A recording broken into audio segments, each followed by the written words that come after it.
მე მინდა დღეს კონცენტრირდეთ ერთ რაღაცაზე, ღმერთი შეეხო ჩემს გულს. მოდი გადავშალოთ, ეს არის გამოცხადების წიგნი 22 თავის 13-14 მუხლები. ეს იმისთვის, რომ საწყისი ამ სიტყვისა იყოს გასაგები. ქრისტე ამბობს. ეს არის იოანეს გამოცხადება კუნძულ პატმოსზე, როცა მან იხილა უფალი და მთელი გამოცხადებას აღწერს ის, რომ რა ნახა იქ და ბოლო 22 თავი ასეთ რამეს ამბობს. მე ვარ ანი და ჰაი. ეს გადმოქართულებულია. სწორი თარგმანი და ორიგინალური თარგმანი ამბობს მე ვარ ალფა და ომეგა. რატო ანი და ჰაი და რატო ალფა და ომეგა? ალფა ბერძნული ამბანის საწყისი ასო არის, ხოლო ომეგა ბოლო ასო. ქართულში ა ქართული ამბანის, ანი ქართული ამბანის დასაწყისია, ხ ანუ ჰაი ქართული ამბანის დასასრულია. მაგიტომ არის ეს სიტყვა გამოყენებული. მე ვარ ანი და ჰაი, პირველი და უკანასკნელი, დასაბამი და დასასრული. ნეტარი არიან, რომლებიც რეცხავენ თავიანთ სამოცეს, რომ გქონდეთ უფლება სიცოცხლის ხეზე და კარიბჭით შევიდნენ ქალაქებში. რას გვეუბნება ეს მუხლი? არ ვიცი თქვენ ამაზე ფიქრობთ თუ არ ფიქრობთ, ხო დაწერილია მეორე ტიმოთეს მესამე თავის 16 მუხლში, რომ მთელი წერილი ღვთისმსულიერია. ანუ თუ ბიბლიას ვკითხულობთ, ღმერთი იქიდან გველაპარაკება. ღმერთი რაღაცას გვეუბნება, ძალიან მნიშვნელოვანს. რომელთა წერილში წერია, რომ ყოველივე რაც დაიწერა ჩვენ სასწავლებლად არის დაწერილი, რათა წერილთან უბეში გქონდეს იმედი. ამენ. რას გვეუბნება ეს მუხლი? წმინდა წერილი ამბობს, ქრისტემ თქვა, მე ვარ ანი და მე ვარ ჰოე. მე ვარ ალფა და მე ვარ ომეგა. მე ვარ დასაწყისი და მე ვარ დასასრული. და იცით სამწუხარო რეალობა არის დღეს რომ ვაკვირდებით, რომ ჩვენ ასე თუ ისე გავიგეთ საწყისი. ჩვენ ასე თუ ისე ვხვდებით, ჩვენ ქრისტიანები ვართ. თამრიკო იმეორებდა ძალიან ხშირად ქრისტიანები. ჩვენ ქრისტიანები ვართ და ჩვენ ვიცით დასაწყისი. ასე თუ ისე ვიცით. შეიძლება სრულყოფილად ესეც არ ვიცით, მაგრამ ასე თუ ისე ვიცით, რომ ქრისტე მოკვდა ჩვენთვის. რომ ჩვენი ცოდვებისთვის ფასი გადახდილია. რომ ქრისტემ ჩვენ მარტო კი არ გვაპატია, მან გაგვამართლა. არის ერთი ასეთი სიტყვა, გამართლება. მან გაგვამართლა. მან ყველაფერი იცი, მე ვერაფერს ვერ გავაკეთებ იმისთვის, რომ მივიღო გამართლება. მე არ შემეძლო მემართლებინა თავი სასამართლოზე. იმიტომ რომ მე განწირული ვიყავი, მე ყველა ფაქტი ჩემს წინააღმდეგ მოწმობდა. ანუ ბევრი გამოძიება არ იყო საჭირო იმისა, რომ მე უეჭველ დაღუპვას ვიმსახურებდი და ყველა დედამიწაზე დაბადებული ადამიანი. ადამის მემკვიდრეები. ყველა უეჭველ დაღუპვას ვიმსახურებდი. და ჩვენ ჯოჯოხეთისთვის განწირული თაობა ვიყავით. სამუდამო სატანჯველისთვის განწირული თაობა ვიყავით. მაგრამ როგორც ეფესელების წერილი ამბობს, მეორე თავის მერვე მეათე მუხლები, თუ პირველი მუხლიდან წავიკითხავთ და თქვენ ოდესღაც მკვდრები რომ იყავითო, ზუსტად ამაზე ლაპარაკობს წმინდა მოციქული პავლე. თქვენი დანაშაულის გამო, რომლითაც ოდესღაც იარებოდით, დადიოდით ამ წუთის სოფელში და ჰაერში გაბატონებული მთავრის სულის ნებით იქცეოდით. და რისხვის შვილები, ბუნებით რისხვის შვილები იყავითო, წმინდა წერილი ამბობს. მაგრამ წყალობით მდიდარმა ღმერთმა, თავისი დიდი სიყვარულით, რომლითაც ჩვენ შეგვიყვარა, გაგვაცოცხლა, ასე წერია. მან გადაწყვიტა, მადლით ახართ გადარჩენილი რწმენის მეშვეობით. ეს არ არის თქვენგან, არამედ ღვთის ნიჭია, დიდება უფალს. ღმერთმა მოგცა გადარჩენა მადლით. ამენ. და ჯგუფ 12-ში როცა შეხვედრა ჰქონდა, პასტორი ხვიჩა ამბობდა, რით შეიძლება ადამიანმა გადარჩენა მიიღოს? რით შეიძლება ადამიანმა ეს მადლის საჩუქარი მიიღოს? მადლის საჩუქარი მიიღება არა საქმეებით, არა იმით, რომ კარგი ვიქნები და ღმერთი მადლს მომცემს, არა, ეს ტყუილია. ეს ძალიან დიდი ტყუილია. მადლის საჩუქარი მიიღება მჩუქებლისადმი რწმენით. ის ვინც ამას გაძლევს, მას უნდა ერწმუნო. მას უნდა ერწმუნო, მას უნდა დაუჯერო და ამას იღებ. და ეს ჩვენთვის არის დღეს უამრავი ადამიანი ამასაც კი ვერ წუდება ბოლომდე. ეს არის საწყისი. ეს არის საწყისი. ქრისტემ თქვა, მე ვარ დასაწყისი. მაგრამ რა არის უკანასკნელი? რა არის დასასრული? ჩვენ ამაზე ხშირად არ ვფიქრობთ. ჩვენ ხშირად გინახავთ ციყვს რო ჩასვავენ ხოლმე ბორბალში და რო გარბის ციყვი. იმას გონია გარბის, მაგრამ სინამდვილეში არსადაც არ გარბის. ერთ ადგილზე დგას, იმიტომ რომ ბორბალი ტრიალებს და ის ციყვი გარბის და გარბის.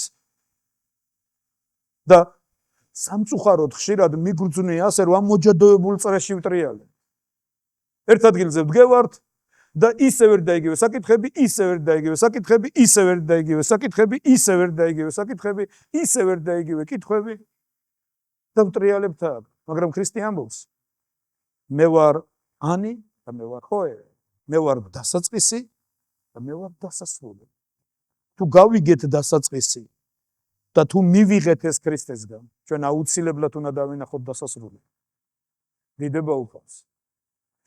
ებრაელების წერილი თუ გადაშლით მე-6 თავს, პირველი მუხლი. ამიტომ მივატოვოთ ქრისტეს სიტყვის საწყისები. ნახეთ რას ამბობს წერილის ავტორი. მივატოვოთ ქრისტეს სიტყვის საწყისები და ვისწრაფოთ სრულყოფისკენ. დაუკვირდით.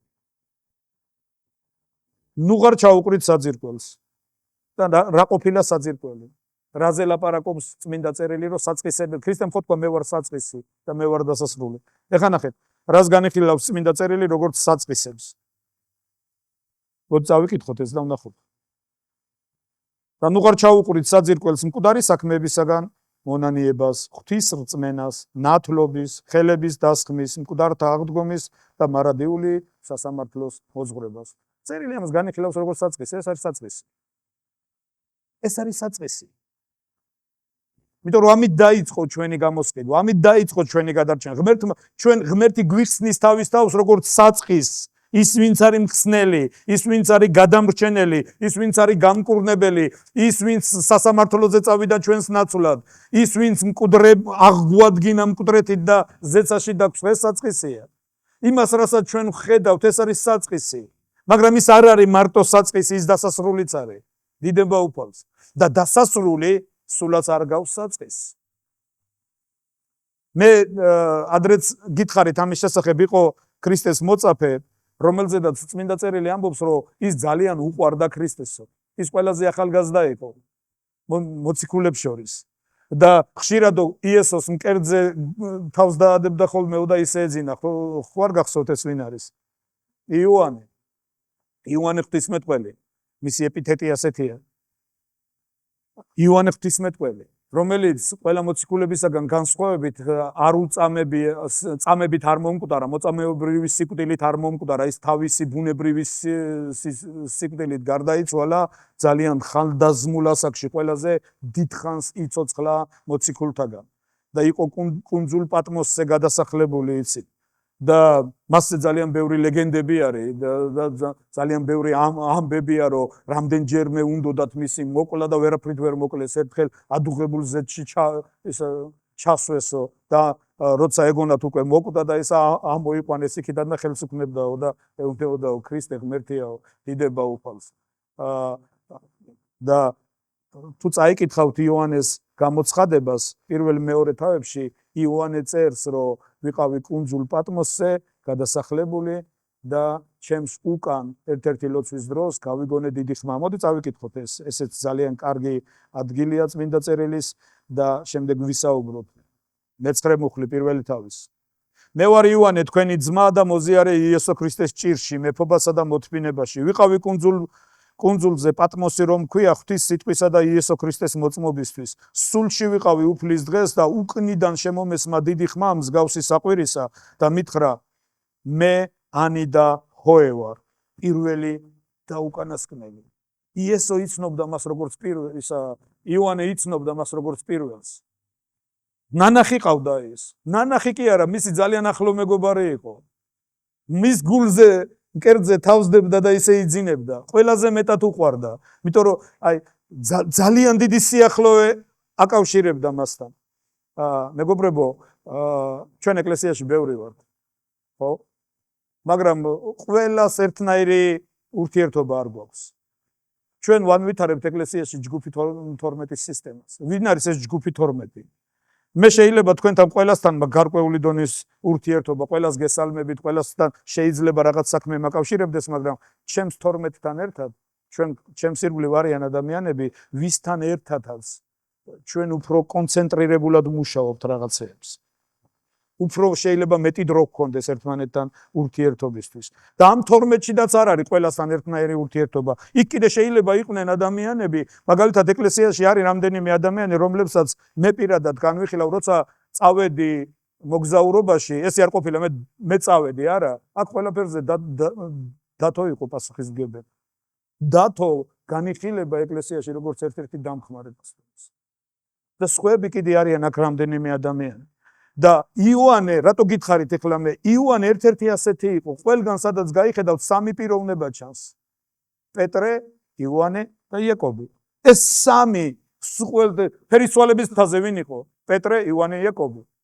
რატო იყო პეტრე, იოანე და იაკობი და წმინდა წერილი ამბობს, რომ ესენი სვეტებად განიხილებოდნენ უფლის ეკლესიაში. ძალიან ახლო, აი ქრისტეს ირგვლივ იყო ადამიანების რამდენიმე დონე ადამიანებთან ურთიერთობის. რამდენი მოწაფე ყავდა ქრისტეს? 12? არა? 120? 500? არა, კიდევ უფრო. მაგრამ სხვადასხვა დონის ურთიერთობა იყო. ქრისტეს ყავდა 2000, 120, 500, 120, 12 და 12-ში 3. კიდევ უფრო გამორჩეული. ამ სამში კიდე იოანე იყო განსაკუთრებული ურთიერთობაში უფალთან. და ნახეთ, იოანე ამბობს, რომ გავიგონე ხმაო, სულში ვიყავი უფლის დღეს, უკნიდან შეუმესმა დიდი ხმა მსგავსი საყვირისა და მითხრა, მე ვარ ანედახაე, პირველი და უკანასკნელი, რასაც ხედავ დაწერე წიგნში და დაუგზავნე 7 ეკლესიას. პრინციპი, ხმა და ის რაც თქვა ძალიან ნაცნობია. მან იცის, რომ ეს ის არის, ვისაც გულზე თავსადებდა და ისე იძინებდა. ვისთანაც ძალიან ახლო ურთიერთობა ჰქონდა. აი, ჩვენ ქართველები ვარ და ხშირად ამ სიტყვა ძმაკაცი, ამას რო იტყვიან, ძმადნაფიცი. ამას ძალიან დიდი რაღაცა ახლავს თან, რომ ეს ყველაზე დიდი და მჭიდრო მოზიარეობა არის. იოანეს ეს ხმა ესმის და იცის ეს ვის სიტყვებიც არის, მაგრამ მე ნახეთ, მივბრუნდი რომ დამენახა ხმა, რომელიც მელაპარაკებოდა. და მიბრუნებისას ვიხილე ოქროს 7 ლამპარი, ხოლო 7 ლამპრის შორის ვიხილე მსგავსი ძისა კაცისა. ის არ იყო ისეთი, ვინც იესო იცნობდა, ისა იოანე იცნობდა. მისი ლამპრის შორის ვიხილე მსგავსი ძისა კაცისა, რომელსაც მოსასხამი ემოსა და გულმკერდზე ოქროს სარტყელი ერტყა. მისი თავი და თმები თეთრი იყო, როგორც თეთრი მატყლი, როგორც თოვლი. თვალები მისი როგორც ცეცხლის ალი, მისი ფეხები როგორც ხურაში გავარვარებული სპილენძი, ხოლო მისი ხმა როგორც ბევრი წყლის ხმაური, მარჯვენა ხელში ეჭირა 7 ვარსკვლავი და მისი პირიდან გამოდიოდა ორლესული მახვილი და მისი სახე იყო როგორც მზე თავისი ძლიერებით მრწყინავი. ვიხილე და მკვდარივით დავეცი მის ფეხით. მან თავისი მარჯვენა დამადო და მითხრა, ნუ გეშინია, მე ვარ პირველი და უკანასკნელი. ცოცხალი მკვდარი ვიყავი და ახლა ცოცხალი ვარ უკუნითი უკუნისამდე და მაქვს სიკვდილისა და ჯოჯოხეთის დასაგები. იცი, როცა დიდი ხნის უნახავ შენს ძალიან ახლობელს, ხედავ პირველი რეაქცია ალბათ არის გაექცივი და ჩაეხუტები. იოანე გაიქცა და ჩაეხუტა. მკვდარივით დავეცი მის ფეხებთან, იმიტომ რომ ის დიდებულება, რაც მან თავისი თვალებით დაინახა, ადამიანის ბუნებრივ სხეულს ამის სატანა არ შეუძლია. და ის მე როცა ეს დავინახე, მკვდარივით დავეცი მის ფეხებთან. მეგობრებო, არის მე ვარ, ის ამბობს, მე ვარ პირველი და მე ვარ უკანასკნელი, მე ვარ დასაწყისი და მე ვარ დასასრული. ჩვენ ცხოვრებაშიც ერთი რამე უნდა ვიცოდეთ, თუ მეტნაკლებად ვერ ყვევით დასაწყისში, უნდა გავიხედოთ დასასრულისკენ. თუ ვერ გავიხედებით დასასრულისკენ, ჩვენ ვემსგავსებით გემს, რომელსაც კურსი არ გააჩნია, რომელიც შევიდა ზღვაში და არ იცის სად მიდის.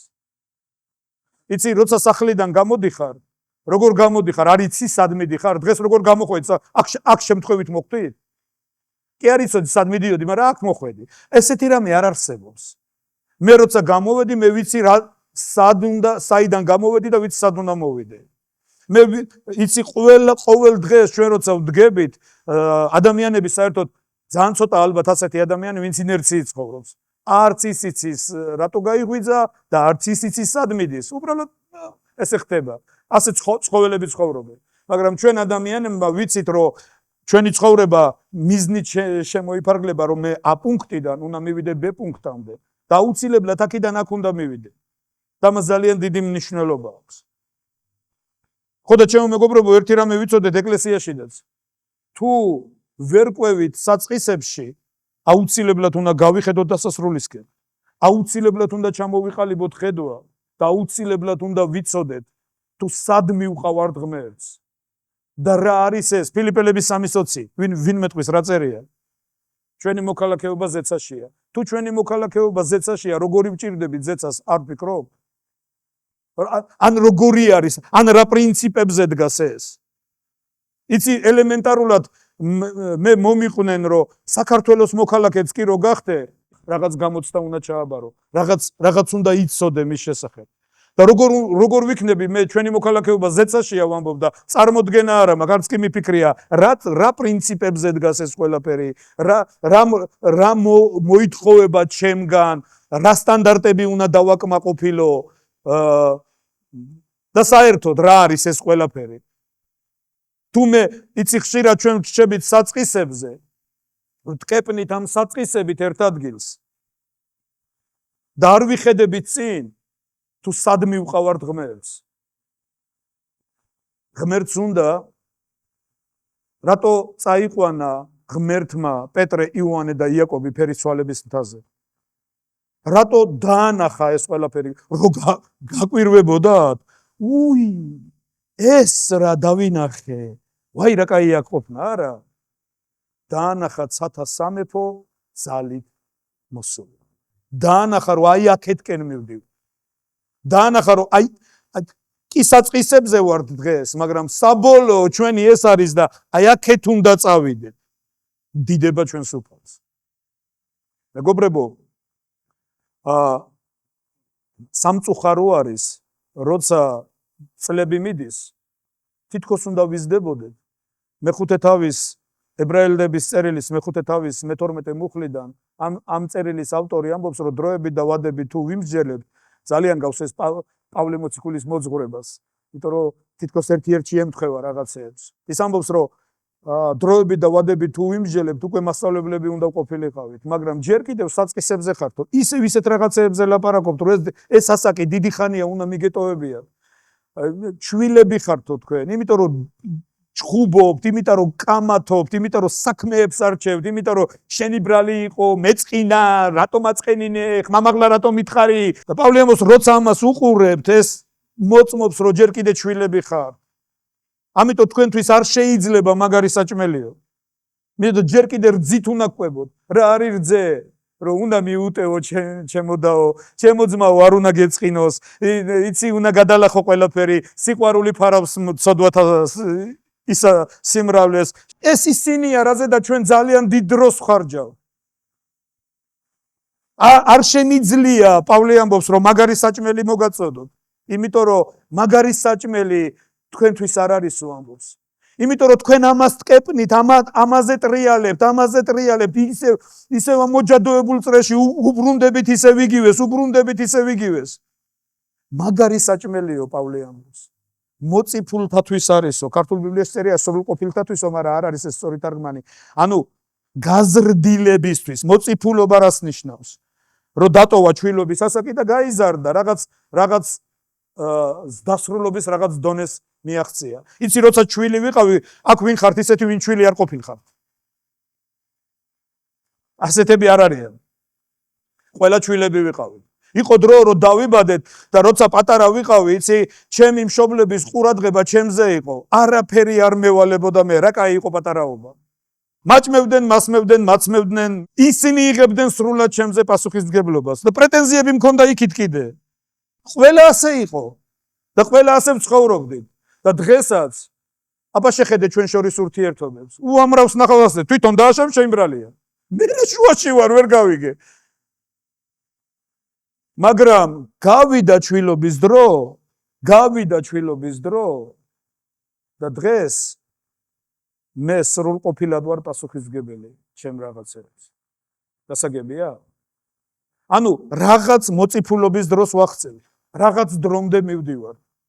არის მე ესეთი ასაკი, რომელსაც თინეიჯერულ ასაკს ეძახიან, გარდამტეხი ასაკი, როცა პრეტენზიები უჩნდებათ ყველაფერზე, არ მოწონთ ყველაფერი, ნუ ერევი ჩემ ცხოვრებაში, მე უკვე დიდი ვარ, მე თვითონ გადავწყვიტავ და ასე შემდეგ და ასე შემდეგ. ჩვენ ცხოვრებაშიდაც ყოფილა, სულიერ ცხოვრებაშიდაც არის ასეთი რაღაცეები. წმინდა წერილი ამბობს, რომ მაგარი საჭმელი მოწიფულთათვის არის და მოწიფულობის ასაკში არის ერთი დონე, რომელთა ჩვევებიცო, რომელთა გრძნობებიცო განსწავლულია ჩვევით, კეთილისა და ბოროტის გასარჩევად. ანუ იმდენი დრო აქვს გატარებული სულიერებაში, ღვთისთანდასწრებაში, იმდენი დრო აქვს გატარებული ღმერთთან, რომ მას ცოდნით კი არა, უკვე გრძნობით იცის, ის გრძნობს ახლა როგორ უნდა მოიქცეს. სიტუაციაში ის კი არა, ფორმულებით კი არ არის, იცი ეს ყواسი არის, ჩვენ ყواسე ვთქვით, ჩვენ არა, იცი როცა ფორმულებით ცხოვრობ, რა არის ფორმულები? როცა იცი რაღაცა, ცოდნით იცი რაღაცა. მაგარი საჭმელი სრულყოფილთათვის არის, ანუ მოწიფულთათვის არის, რომლებიც ცოდნით კი არ დადიან, შეიძლება თუ არ შეიძლება? შეიძლება? არ შეიძლება? შეიძლება არ შეიძლებაზე არ არის ქრისტიანობა აგებული, უნდა გრძნობდე. უნდა გრძნობდე, ღმერთო, ეხლა მე ვიცი რომ ეხლა ეს არის გასაკეთებელი. მე ვიცი რომ ეხლა ეს არის საჭირო. იცი რატომ? იმიტომ რომ ვიცი, იმიტომ რომ სულიწმინდა მიმოწმებს ჩემს გულში. იმიტომ რომ წმინდა წერილი ამბობს, რომ ღმერთის ძის მორწმუნეს თავის თავში აქვს მოწმობა, თავში კი არა. მას მოწმობა აქვს თავის შინაგანში. დიდება უფალს. ასე რომ ჩემო მეგობრებო, ძალიან დიდი მნიშვნელობა აქვს, რომ დავინახოთ და ვისწავლოთ ცათასამეფოს პრინციპები. ცათასამეფო ეს არ არის გეოგრაფიული მდგომარეობა. ცათასამეფო ეს არ არის რაღაც ადგილი, სადაც ჩვენ მივალთ. ცათასამეფო სულიერი მდგომარეობა არის. როცა ჩვენ ვიყალიბებთ ჩვენს წარმოდგენას, როცა ჩვენ აღარ ვლაპარაკობთ ერთ რაღაცეებზე, აი პასტორი ალექსეი ამაზე ხუმრობდა, როცა ეკლესიები, რომლებიც უკვე 100 წელია არსებობენ და ისა კიდევ და რაღაც შეხებებზე და რაღაც იმაზე, განვიკურნე, რამდენჯერ უნდა განვიკურნო? ხო არ შეიძლება ყველა მსახურებაზე განვიკურნო? მე არ ვარ განკურნების წინააღმდეგი. მე ვიცი რომ ღმერთი მკურნალია. მე ვიცი რომ ღმერთი კურნავს და ღმერთისთვის არ არსებობს პრობლემა, მაგრამ ღმერთს არ ყავს ვარსკვლავები. რაღაც ღმერთი შოუებს არ ატარებს. ჩვენ უნდა ვირწმუნოთ ერთი რაღაცა, თუ განვიკურნე და თუ ღმერთმა ამხელა მადლი მომცა, იმიტომ კი არა რომ ისევ იგივეში დავბრუნდე. იდე ჟრუანტელს ვეძებდე. ღმერთმა თუ გამკურნა და ღმერთმა ამხელა მადლი მომცა, ეს იმიტომ რომ მას მიზანი აქვს. და ღმერთს უნდა რომ იმ მიზნისკენ წამიყვანოს. ღმერთს უნდა რომ ის დამანახოს. ღმერთს უნდა რომ ის სურათი დამანახოს. ღმერთს უნდა რომ იმ ფერისვალების მთაზე ამიყვანოს და როცა იმ ფერისვალების მთაზე ვნახავ რაღაცას, ჩამოვიდე და ვიშრომო იმისთვის, რომ ის რაც იქ ვნახე აქ იყოს. დიდება უფალს. მეგობრებო, ჩვენი პასტორი შეეხო ძალიან მნიშვნელოვან თემას და მინდა ეს თემა გაგიზიარო. იმიტომ რომ ძალიან ხშირად მე ვიცი რომ ადამიანებს არ გვესმის ერთნაირად რაღაცეები. სამწუხაროდ ხშირად ძალიან პატარა ჯგუფებშიდაც კი განსხვავებულად არის აღქმული რაღაცეები. ერთი რო ხედავს ამას, მეორე სხვა რამეს ხედავს. ხშირად საჭირო არის რომ ბევრი სიცხადე მოვიდეს რაღაცეებში. გახსოვთ, როცა სამარიტელმა ქალმა სამარიტელი ქალი ქრისტეს რო შეხვდა იაკობის ჭასთან, იოანეს მეოთხე თავი სახარების. მერე რო წავიდა და სოფელი მოიყვანა მთლიანად და მოვიდნენ და მოусმინეს ქრისტეს და მოუბრუნდნენ ამ ქალს, ახლა გვწამსო უთხრეს, ოღონ შენ რო ამბობ, მიტო კი არაო, ჩვენ თვითონ დავინახეთო. გასაგებია? ახლა უყურეთ, რა იმათ თვალებია მიხვდნენ, აი თურმე რაში ყოფილა საქმე. ამიტომ ბევრი სიცხადე უნდა მოვიდეს. მეგობრებო, ერთი პასტორი იყო პოლონეთიდან, ძალიან კარგი სიტყვა თქვა. ძალიან ესეთი კარგი ემოციური სიტყვა. და ცეცხლზე ლაპარაკობდა ეს კაცი.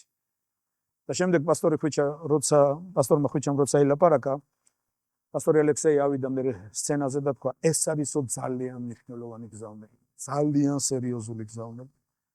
და მე არ ვიყავი ასე დაკვირვებული.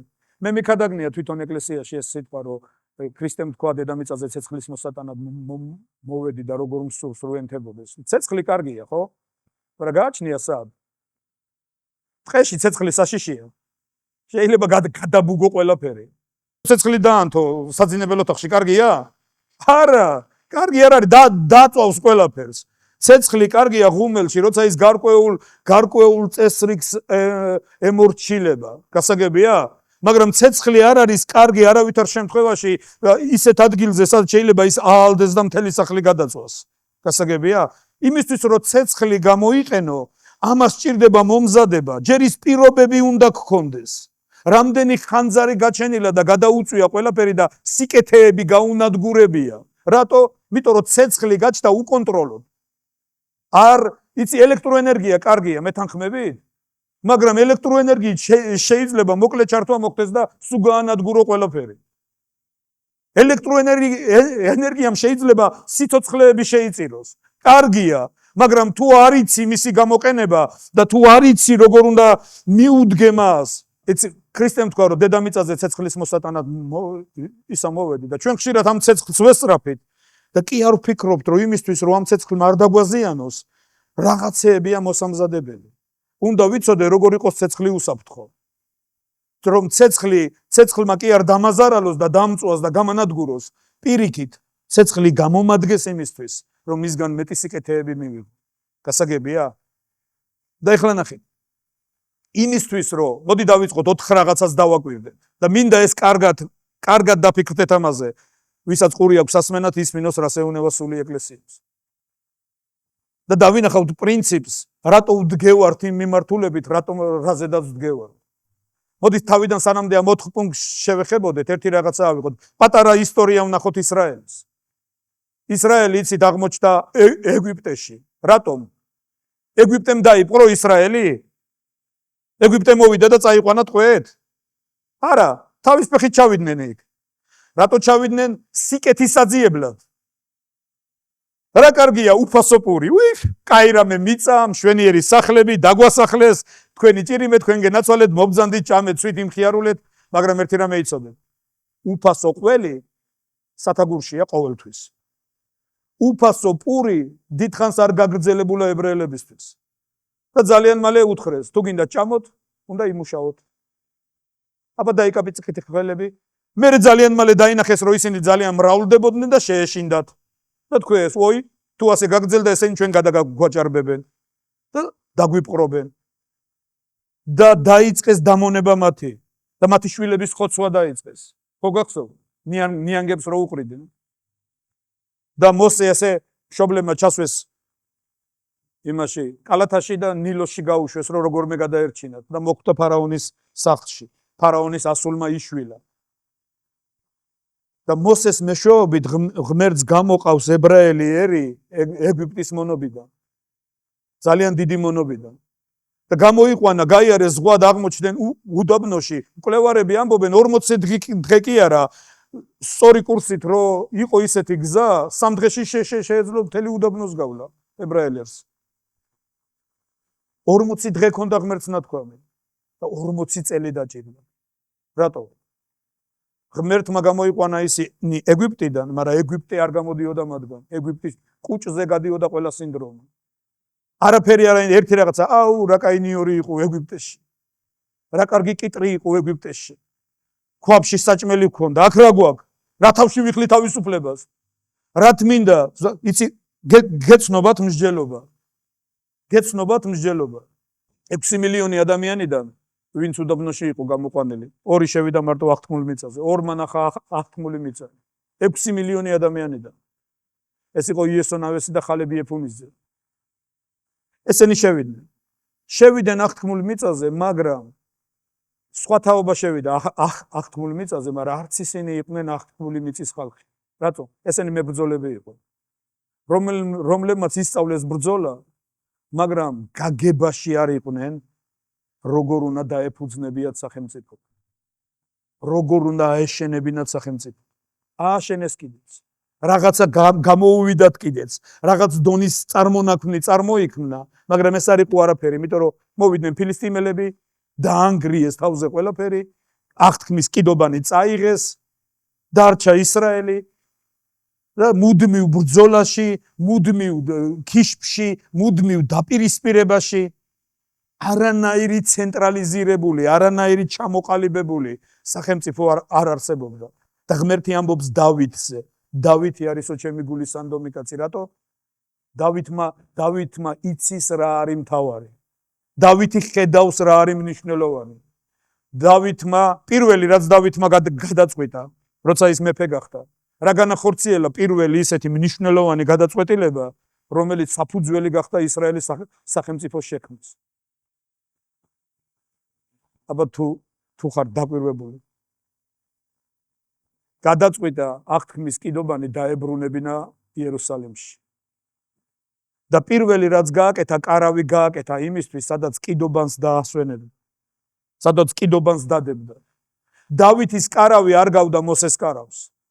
მოსეს კარავში იყო გარეეზო წმიდათა წმიდაი და აღთქმის კიდობანი წმიდათა წმიდაიში იყო, აღთქმის კიდობანთან მღვდელმთავრის გარდა არავის შეხება არ ჰქონდა. ხოლო დავითის კარავი ასეთი არ იყო. დავითის კარავი იყო ადგილი, სადაც მოიტანეს და დადეს კიდობანი და 24 საათის განმავლობაში მიმდინარეობდა თაყვანის ცემა ღმერთის მიმართ. კიდობანი, ჩემო მეგობრებო, ქრისტე არის. კიდობანი ქრისტეა. იმიტომ რომ კიდობანში იყო სამი სახის რაღაც. პირველი, კიდობანში იყო აარონის აყვავებული კვერთხი, ძალაუფლების ნიშანი. ქრისტე ამბობს მათესახარების 22 თავის 18 მუხტში, რომ მოცემული მაქვს მე მთელი ძალაუფლება ცაში და დედამიწაზე. მეორე, კიდობანში იყო აღთქმის ფიქალები. მოსემ რო ჩამოიტანა ხორების მთიდან. ქრისტეზე წერია იოანეს სახარების პირველი თავის პირველ მესამე მუხლებში, რომ დასაწყისში იყო სიტყვა იყო ღმერთთან და თვითონ სიტყვა იყო ღმერთი. შემდეგ კიდობანში იყო მანა. ქრისტე ამბობს იოანეს სახარების მე-6 თავში, რომ მე ვარ პური სიცოცხლისა, ზეციდან ჩამომავალი, ისეთი პური კი არა თქვენმა მამებმა რო ჭამესო, არამედ მე ვარ ცოცხალი პური. და ამ პურის მჭამელს საუკუნოდ აღარ მოსყურდება და აღარ მოშივდებაო. დიდება უფალს. ანუ კიდობანი ეს არის ქრისტე. დავითმა იცოდა, რომ კიდობანი იყო სამეფოს ცენტრი. კიდობნის ირგვლივ უნდა ყოფილიყო ყველაფერი. კიდობნის თაყვანისცემით და ანუ როგორ გითხრათ, სათა სამეფოს მთავარი პრინციპი, ეს არის ქრისტეცენტრიზმი. როცა ქრისტე არის ყველაფერი, როცა ქრისტედან გამომდინარეობს ყველაფერი. როცა მასთან არის ყველაფერი დაკავშირებული. დიდება უფალს. და მეორე, რა იყო მეორე? პროფესიონალიზმი. ეს არ იყო მონების ბრბო. ეს არ იყო მებრძოლები. მარტო აი ბრძოლა რო იწოდეთ. არა. სოლომონის დროს, როცა უკვე ტაძარი აშენდა, ეს მებრძოლები და მონების ბრბო კი არ იყო. ეს იყვნენ თავის საქმეში ყველაზე დიდი პროფესიონალები. სოლომონის ირგვლივ იყვნენ ძალიან დიდი დიპლომატები. სოლომონის ირგვლივ იყვნენ ძალიან დიდი, რა ვიცი, ყველა საქმეში, ბიზნესში თუ მშენებლობაში თუ მეცნიერებაში თუ სხვა საქმეში ძალიან მაღალ დონეზე განსწავლული და ღმერთის თანდასწრების სულით გაჟღენთილი ხალხი. და ამან გამოიწვია, ამან მოიტანა შედეგად ის კურთხეული დრო. დიდება უფალს. 4 რაღაც რო დავაკვირდით, ძალიან მოკლედ. სულ რამდენიმე წუთს დავეკავ. სანამდე ღმერთი შთაბერავდა ადამიანში სულს, წმინდა წერილში ძალიან ლაკონურად ჩანს. წერია რომ შექმნა ღმერთმა კაცი მიწის მტვერისაგან, შთაბერა მის ნესტუებში სიცოცხლის სუნთქი. არ ჩანს წმინდა წერილში, როგორ ქმნიდა ღმერთი ჩვენ სხეულს. მე არ მჯერა რომ ღმერთმა ტალახისგან გამოძერწა ადამი, ჩაბერა არა.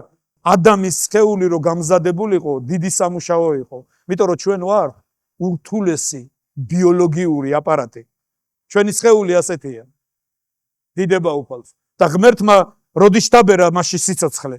როცა ცალი თირკმელი არ ქონდა, ცალი ფეხი ჯერ კიდე არ ქონდა, ცალი თვალი არ ქონდა. ღვიძლი არ იყო. მაშინ რო შთაებერა სიცოცხლე, ეს იქნებოდა ტანჯვა, ეს იქნებოდა ფრანკენშტეინი, რაღაც საშინელება. მაგრამ არა, როცა ყველაფერი გაასრულა ღმერთმა, შთაბერა სიცოცხლე, გაცოცხლდა ადამი, მის ხატად და მსგავსად შექმნილი. მეორე, როდის მოვიდა წვიმა ნოეს დროს, როცა ნოე მოათრევდა ხეებს ტყიდან, მოვიდა წვიმა და თავის ხეებიანად წალეკა და დაახჩო. ესე იყო? არა. ღმერთი ელოდებოდა, სანამდე ნოე გაამზადებდა კიდობას. იცი, მეგობრებო, ერთი რამე იცოდეთ, ჩვენ ხშირად გონია ჩვენ ველოდებით ზეცას. არა და პირიქით არის. ჩვენ არ ველოდებით ზეცას, ზეცა გველოდება ჩვენ. ზეცა გველოდება ჩვენ. როდის გავამზადებთ? როდის მოვამზადებთ? როდის დავასრულებთ? ნოეს ღმერთი ელოდებოდა. ნოე, ღმერთმა მისცა აღთქმა, როცა აშენებ კიდობას მოვაწვიმა. ნოეს ეკითხებოდნენ, როდის მოვაწვიმა? როცა კიდობანი აშენდება, როდის აშენდება? მარტო მუშაობდა, რა ვიცი როდის აშენდება. და როცა ბოლო ლურსმანი იყო დაჭედებული. როცა კარები დაიკეტა, მოვიდა წვიმა. ღმერთი ამბობს, მე პრობლემა არ მაქვს წვიმის. ღმერთს შეუძლია გადმოღვაროს. ოღონდ ეხლა რო გადმოღვაროს, კატასტროფებს დაგვატეხავს თავზე. გინახავთ წყალდიდობა. გინახავთ წყალდიდობები. როგორ წალეკავს და მიაქვს ყველაფერი. იცი, წვიმა მოვიდა, ძლიერი წვიმა და წყალი ჩამოვიდა. მიტომ იმდენად ხშირად ჩვენ მოუმზადებელი ვართ რაღაცეებისთვის. ღმერთს გადმოღვრის პრობლემა არ აქვს. ღმერთი ჩვენ გვიყურებს, რომ როცა მოამზადებ, როცა გასრულდება საქმე, მოვა გადმოღვრა. დიდება უფალს. მესამე რაც უნდა დავინახოთ. როდის მოვიდა თანდასწრება სოლომონის ტაძარში, როდის მოვიდა შექინა. არასდროს მოსეს დღეებიდან და მის შემდეგაც მსგავსი რაღაც არასდროს არ მომხდარა, თუ გაქვთ წაკითხული. მოსეს დღეებში ღმერთის დიდების ღრუბელი მოდიოდა წმიდა და წმიდაისში. კიდობნის თავზე ვლინდებოდა ეს. არასდროს ღმერთის დიდების ღრუბელს, ანუ შექინას, წმიდა და წმინდაი არ დაუტოვებია. ერთხელ მოხდა ისტორიაში და ეს იყო სოლომონის დროს. როცა ღმერთის დიდების ღრუბელი გამოვიდა წმიდა და წმინდაიდან და მოვიდა წმიდაიში და მღვდლები დაბლა დაეცნენ. მსახურება ვეღარ გააგრძელეს. და რატო? და როდის მოხდა ეს? როცა ყველაფერი იყო დასრულებული. ყველაფერი იყო ზუსტად ისე გაკეთებული, როგორც ღმერთი ეუნეოდა. როცა გალობლების გუნდი მე მიკვირს, როგორ მოხდა ასეთი გალობლების შეკრება, 120 მარტო მესტვირე იყო. შენ წარმო 120 რომ მესტვირე იყო, რამდენი იყო სიმებიანი საკრავზე მდგარი, რამდენი იყო დასარტყამ ინსტრუმენტებზე მდგარი, რამდენი იყო ვოკალისტები. ესენი ყველაფერი მომზადებული იყო. ყველაფერი გამზადებული იყო, მათი სამოსელიც კი გამზადებული იყო. ყველაფერი დანახული იყო და ზეციდან იყო მოტანილი. და როცა ყველაფერი თავთავის ადგილზე იდგა, მოიტანეს მსხვერპლი და უთხრეს ღმერთს, ღმერთო, მადლობა რომ ეს გაგვაკეთებინე, მადლობა რომ ეს შეგვაძლებინე, მადლობა რომ შენგან არის. და უეცრად დაეშვა ცეცხლი ციდან, შთანთქა მსხვერპლი და კვამლმა ავსო მთელი სახლიო. და დაეცენ დაბლა ყველანი და მიხვდნენ რომ ეს ღმერთი იყო. ღმერთო როგორ გვინდა ეს? გინდათ? გაამზადეთ. მოემზადეთ. თუ გინდა ღმერთის სულის გადმოღვრა იყოს, მოსმენა ვისწავლოთ. იცი, მე 20 წლის აღარ ვარ. ძალიან წყინს, მაგრამ აღარ ვარ. ძალიან წყინს, მაგრამ ძალა აღარ მომყვება ისე როგორც ადრე იყო.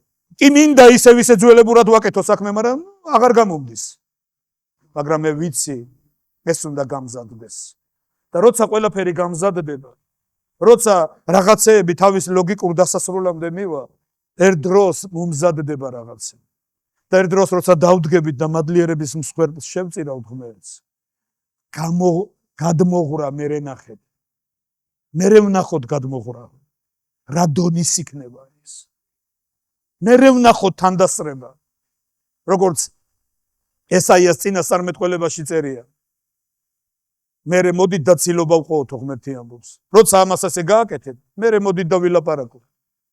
ჩვენ ერთი რამე ვიცოდეთ. ღმერთს არ ჭირდება კედლები, კედლები ჩვენ გვჭირდება. იმისთვის რომ მრავალი ადამიანი შეძენილი იყოს. ჩვენ გვჭირდება ქებადიდების გუნდი, ჩვენ გვჭირდება სხვადასხვა მსახურებები და ღმერთმა მაგიტომ მოგცა ნიჭი, უნარი, შესაძლებლობა, რომ ესენი განვავითაროთ. იქნებიან ვიღაცეები, რომლებსაც ღმერთი აკურთხებს ორგანიზატორობის ნიჭით და მათ ეცოდინებათ როგორ შეკრიბონ ორი ადამიანი და ერთად დასვან. იქნებიან ადამიანები, ვისაც ღმერთი აკურთხებს მუსიკალური ნიჭით, რომლებიც მოამზადებენ სხვებსაც და თავის თავსაც იმისთვის რომ დიდებული თაყვანისცემის მსახურება გქონდეს. იქნებიან ადამიანი განვითარებული მშენებლობის ნიჭით, რომლებიც იტყვიან ჩვენ ავაშენებთ რომ გქონდეს იმის შესაძლებლობა ერთად ვიყოთ და თაყვანი ვცეთ ღმერთს. იქნებიან ადამიანები, რომლებიც იტყვიან ჩვენ დავაფინანსებთ ამას ყველაფერს, დიდება უფალს და ცათასასუფეველის ვიხილავთ ძალით მოსულს. იცი, მე მინდა მოგიწოდოთ და გითხრათ. მეორე პეტრეს წერილის მესამე თავი ამბობს, როგორ უნდა ვიყოთო ჩვენ ღმერთის დღის მოსვლის მომლოდინენი და დამაჩქარებელნიო, თუ ყველაფერი ასე დაიწვება. ანუ იქ წერია მომლოდინენი და დამაჩქარებელი. ჩვენ შეგვიძლია დავაჩქაროთ ღმერთის სულის გადმოღრა და ჩვენ შეგვიძლია დავაგვიანოთ. ეს ყველაფერი ჩვენ ხელშია. ასე რომ მე დღეს ამ 4 რაღაცას იქ ერთი მეხუთეც არის. მეხუთე იცით რა არის, როცა დავითს უთხრა ღმერთმა. დავითი რო ეკითხება ღმერთს, დავესხა თავს ფილისტიმელებს. ღმერთი ეუბნება არ დაესხა თავს. დაელოდე ნიშანს. დააყენე ყველა თავ-თავის ადგილზე. ღმერთი გვასწავლის ამას. და იქნება ნიშანი აუცილებლად ზეციდან. იქნება მოწმობა ზეციდან. და ჩვენ ვიხილავთ ცათა სამეფოს თავის დიდებაში მოსულს. და ამ პროცესში კიდე გუშინ მამაკაცთან მსახურებაზე ვლაპარაკობდი, როცა ამას ვამბობ, ეს იმას არ ნიშნავს, რომ ჩვენ ევანგელიზაციას არ უნდა ვეწეოდეთ. ეს იმას არ ნიშნავს, რომ ჩვენ ვინმეს განკურნებისთვის არ უნდა ვლოცულობდეთ. ეს მუდმივი პროცესია, ეს თამდევი პროცესია ეკლესიური ცხოვრების. ჩვენ უნდა ვლოცულობდეთ კიდეც, ჩვენ უნდა გვწამდეს ღმერთი მკურნალი, ჩვენ უნდა გვწამდეს ღმერთი მაკურთხებელი, ჩვენ უნდა გვწამდეს სულიწმინდის ძალის და თვითონ ჩვენ უნდა ვიყოთ სულით მავლების შრომაში. ის დავინახოთ ღმერთს რა უნდა დღეს. აღვიჭურვოთ ამით და წავიდეთ მერე და საქმე ვაკეთოთ. მე გაკურთხებთ ყველას, რომ ეს სიტყვა გაავრცელოთ და გადასცეთ საოჯახოებში, ჯგუფებში და ყველგან.